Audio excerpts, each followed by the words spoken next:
Монетарното самостојување на Република Македонија представува процес и чин со најсилна манифестација на суверенитет и државност, не само во монетарната сфера, ами исто така и на ниво на државата во целина. Во оваа пригода, кога одбележуваме 30 години од монетарното самостојување на Република Македонија, би сакал да потсетам на три, би рекол, суштински, есенцијални карактеристики што го следеа процесот непосредно пред самиот чин на осамостојување и неколку години после тоа. Македонија бележеше многу високи негативни стапки на пораст на бруто домашниот производ, кои што се движеа меѓу 8 и 9%. Фактички за еден период од неполни 4 години земјата изгуби повеќе од 30% од својот бруто домашен производ.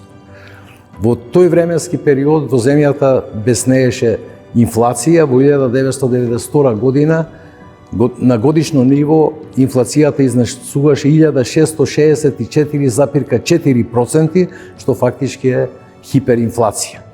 Другата карактеристика се огледа во тоа што монетарното самостојување не може да се сведи на чисто техничко прашање. Напротив, требаше сериозно да се процени количината пари во опток, тогаш југословенски динари, што требаше да се повлечи. Третата карактеристика е што сепак многу успешно се изведе процесот на монетарното самостојување и што е многу битно, фактички со сопствени сили, со потпирање на сопствено знаење и сопствена памет. Непосредно по монетарното самостојување, прв приоритет на земјата и на Народната банка на Република Македонија беше справување со хиперинфлацијата. По неуспехот на првата антиинфлацијска програма од 1992 година, во 1994 година во соработка со ММФ и со негова голема помош беше прифатена втората антиинфлацијска програма, а Народната банка во октомври 1995 година ја напушти стратегијата на монетарно таргетирање и помина на стратегија на таргетирање на девизниот курс. Програмата извонредно успешно се реализираше, така што веќе во 1995 година стапката на инфлација стана двоцифрена, а во 1996 година беше постигната едноцифрена стапка на инфлација.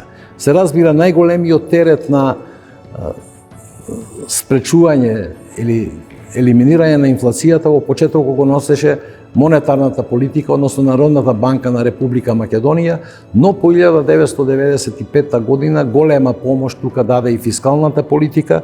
Би рекол во оваа пригода дека голема е заслугата на Народната банка на Република Македонија, што во целиот овој временски период успеа да одржи ниски стапки на инфлација од една страна и од друга страна стабилен девизен курс.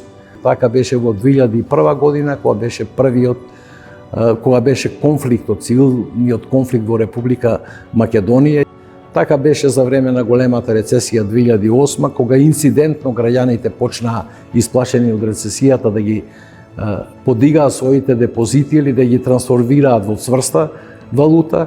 Се разбира, така беше и во екот на европската финансиска криза и кризата на еврото 2011-2012 година, па така беше, би рекол, и после 2016 година, кога Централната банка, сочена со негативни каматни стапки, им помогна на нашите бизниси, дел од девизните резерви држејќи ги тука, на незините сметки, а после тоа пласирајќи ги во финансиски инструменти со висок кредитен рейтинг. На крај би сакал дека сето ова придонесе Народната банка на Република Македонија да се стекне со висок кредибилитет. Таа е фактички, по моје мислење, најкредибилната економска и финансиска институција во земјата и својот кредибилитет го изгради пред се со одржување на ниска стапка на инфлација, стабилен девизен курс, со воспоставување на многу модерна регулатива на банкарскиот систем, кој што е инаку доминантен сегмент на нашиот финансиски систем, со добра супервизија на банките и на штедилниците, со водење на прудентна монетарна политика и се разбира со добра координација со другата клучна политика, односно фискалната политика.